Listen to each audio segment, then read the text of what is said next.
What's poppin' YouTube? This is your girl Shivani and welcome back to a brand new video. And guess what? Today we are doing a tie-dye tutorial. Thank you so much for all your love, all the appreciation and all the support shown towards my previous tie-dye video, and I'm so stoked and I'm so motivated to be filming this one for you. This is what I'm talking about. I mean, look at this. This is so cool. I bleached dyed it last weekend and I'm really excited to be showing you the process. Although this was my first time doing it, it turned out pretty cool. Honestly, this is such a simple, such a lesser time consuming and such an affordable tie-dye process. So basically I did this bleach tie-dye on one of my old pair of sweatsuit and I did not spend a single penny on this whole process, and you can tell this pretty much looks like a brand new, like a fresh piece. If you happen to have old clothes and you don't want to throw them away, but at the same time you're also tired of wearing them, so this bleach tie-dye is for you. And as I said, I did not spend a single penny on this, so pretty much you can do this particular thing with everything that is already available in your house. Let's get started with today's bleach tie-dye tutorial. Let's go.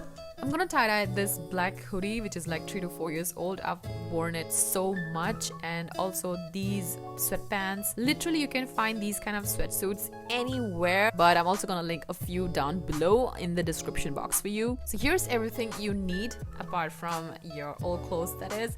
A bleach, you can use any kind of bleach. Also, I'm gonna put the link of the bleach that I am using in this video. If you have watched my tie-dye video before, you know that I like to use these kind of squeeze bottles. This also comes with this measuring tape on the side, which really gives you an idea of how much water and bleach you're using. Some rubber bands and a pair of gloves. And because I want to go for a spiral tie-dye technique, I am also going to need a fork. So far you've seen all the supplies that are needed for this tutorial are readily available in the house. So I have not pre-soaked these clothes that I'm gonna tie-dye today. I'm just gonna apply the bleach onto these dry clothes directly. Since I wanna go for spiral tie-dye technique, I'm gonna place the fork exactly where I want the spiral and then keep twisting.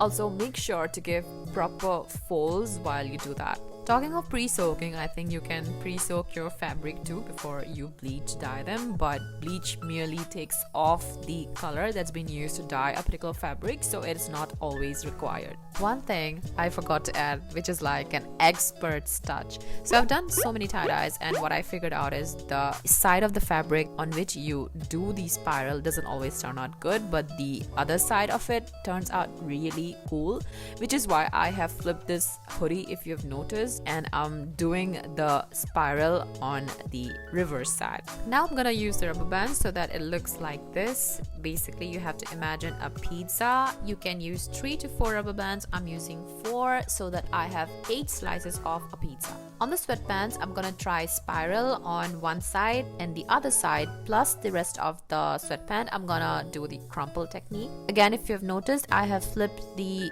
sweatpants and I'm doing the spiral on the reverse side and not the front side, so that I get the proper spiral on the front side.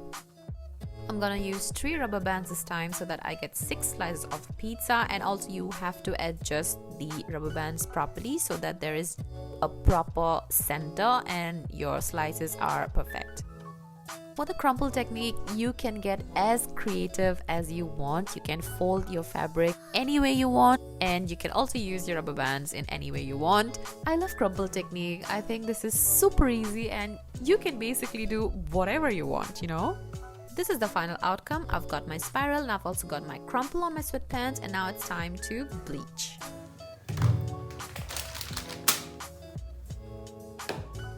I'm gonna use equal quantity of bleach and water.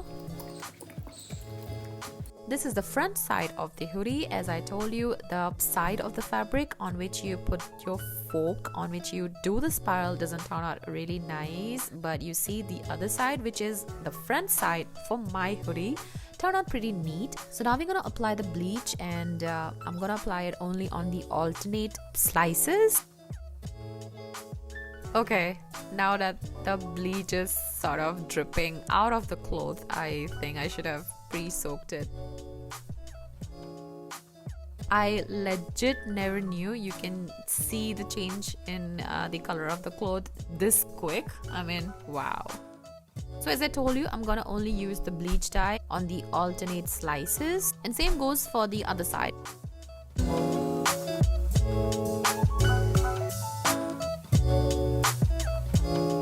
For the pants, since I have a spiral and a crumple, I'm gonna use the bleach dye only on the alternate slices of the spiral, but for the crumpled part of it, I'm not gonna follow any pattern.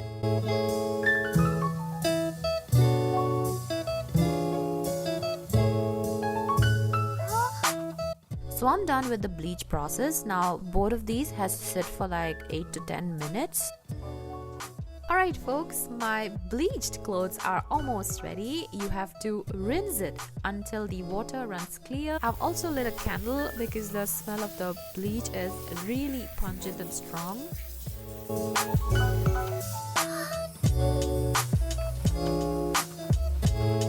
After the water runs clear, I'm gonna put it in the washing machine and I'll set it to dry, and I'll show you guys the results the day after. Alright, I have mixed feelings because this is how the hoodie looks like. This is how it turned out. You can see the spiral here.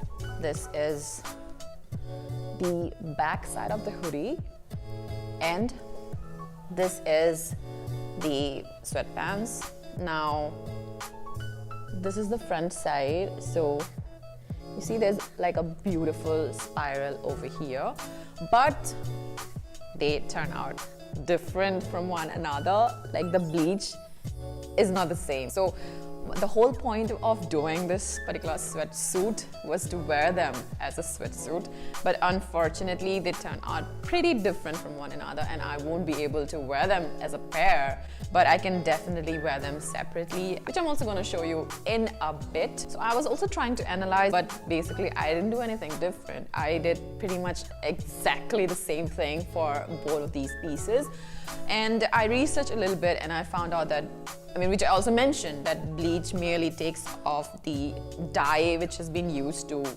dye this particular fabric. And because these two pieces are from different sets, they have not been dyed using the same dye, which is why they turn out different. If you happen to do this particular bleach and it turns out different from the rest of the items that you do, so that's pretty okay. Having said that, this was my first time and I'm really excited how it turned out. I'm definitely gonna wear this more though, because I like the pattern on this more and also the color combination. I'm gonna show you how they look on me.